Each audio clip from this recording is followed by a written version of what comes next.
on the 16th of April 2013, we have invited more than 400 CEOs to Copenhagen to discuss the future around sustainability and CSR.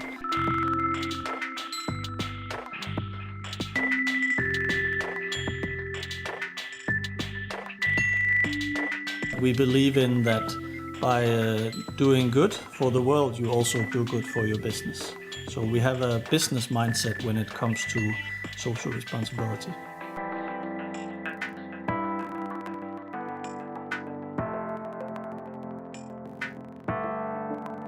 The companies are currently taking more than they're giving to the planet, and I think this math will change. And I think it will change because the companies that care, they also win. Well, here at my hotel, the way we work with CSR is that we've made it the foundation of the company, literally speaking. We're a new upstart company. We were founded a little bit over 5 years ago. We opened the hotel 3 years ago. And I founded the company based on the UN Global Compact principles. And I brought them into play before the team. So everybody that has been recruited here have been recruited on this basis. So they knew what they were getting into, if you like, in a positive way, of course, but also means that we base everything we do on the core principles of the Global Compact Charter. So it's very operational. It's very in everyday life that the processes we follow are based on this way of thinking. And so it's just ingrained in the organization.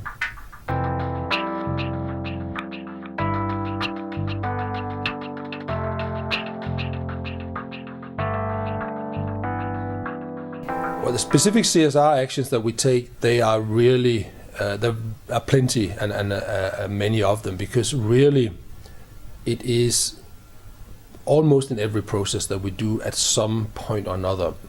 The big ones, of course, are the way that we work with our environmental impact, so that we work very innovatively and diligently with reducing our energy consumption, our creation of waste for disposal, and so forth and so on. And this hotel here is one of the most energy efficient in Europe, at least. We consume more than 60% less of energy compared to what we would have been allowed to do using the Danish building code of 2008.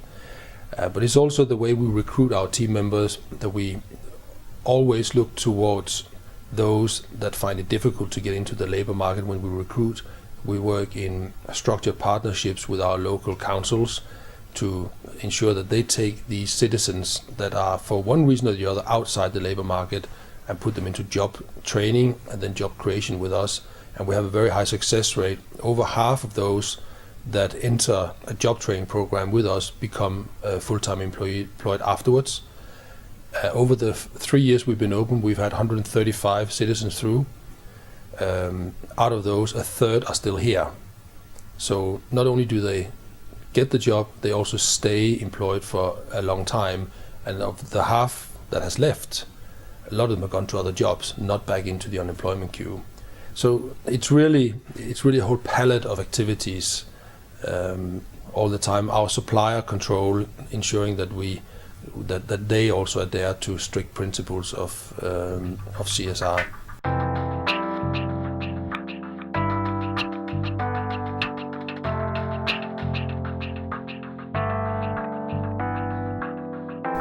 Well, we are the happy owners of the Northern Europe's largest building integrated solar cellar panel park.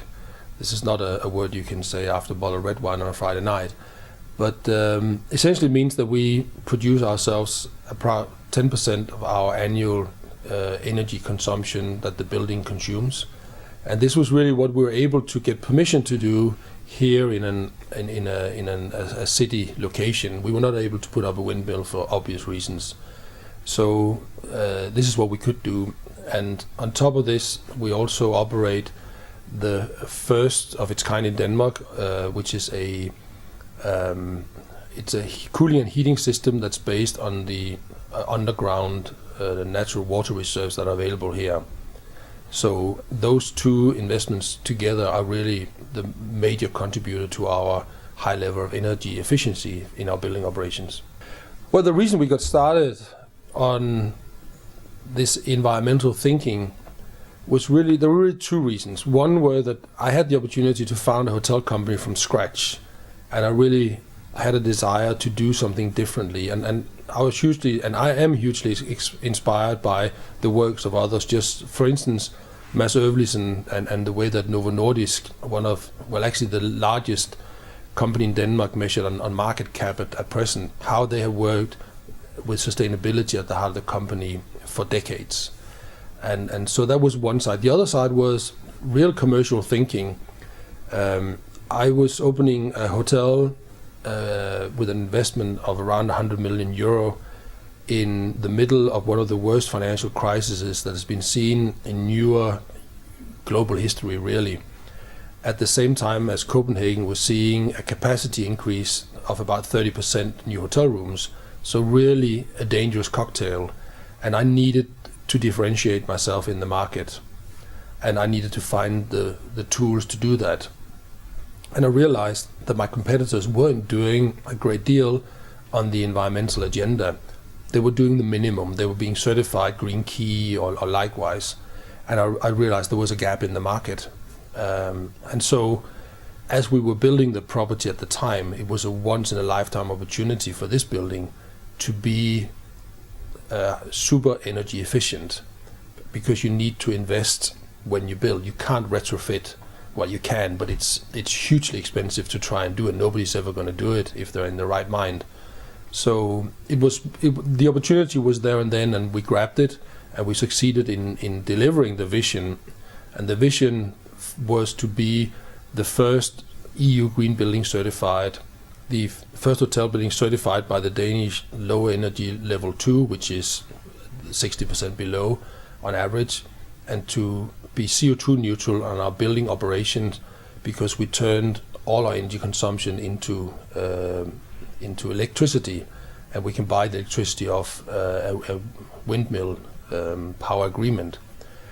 And so in that way made it very clear that we were different to the market, and it has worked.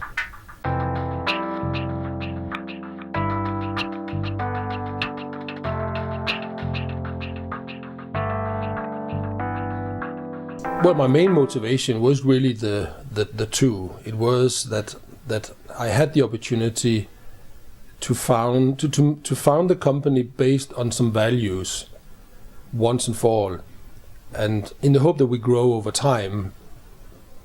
It would be increasingly difficult to try and roll it into the organization at a later date. So it was really starting it there. I had the thinking, the theory that if we do it from the beginning, it will work for us commercially, because it works on all the parameters.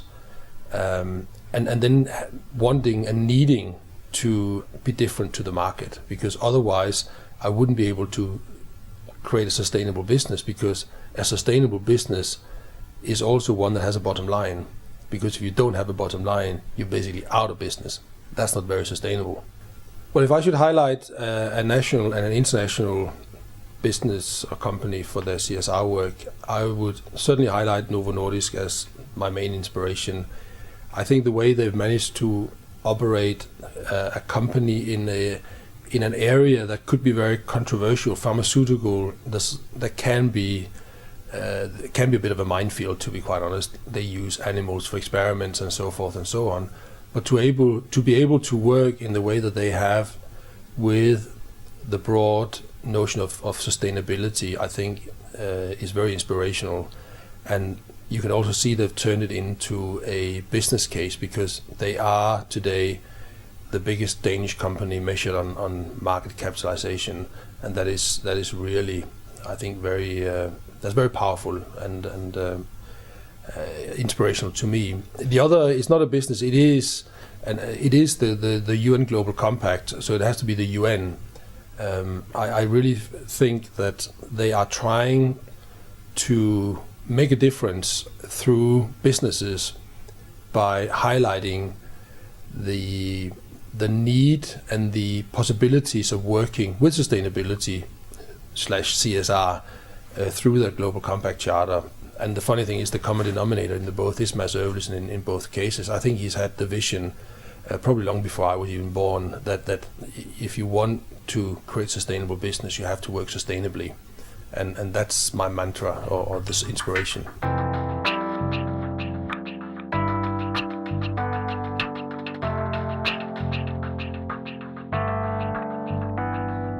I think if I should give advice, I don't know if I'm well suited to give advice, but my thinking around CSR and to work with it there's really two things in it. One is get on with it. To me, it does not make sense to not work with it, because I can only find upsides. I have so far not found the downside in working with CSR and or sustainability. That's the one thing. The other is stop talking about it if you're not doing it. I really think it's annoying and damaging for businesses working with sustainability and the agenda of sustainability that there are so many using or praising themselves for being sustainable, green, CSR, when it's really just a cover. Get real or get out of the game, and don't waste our time, because those of us that are serious about it, we do actually find out if you're not serious about it. And one thing is that the consumer who is curious will find out eventually that this product is not green, or that this meeting is not CO2 neutral, as I will as a business buying from my suppliers, because when I send them my supplier code of conduct charter and they are unwilling or unable to sign, I call their bluff. So stop bluffing.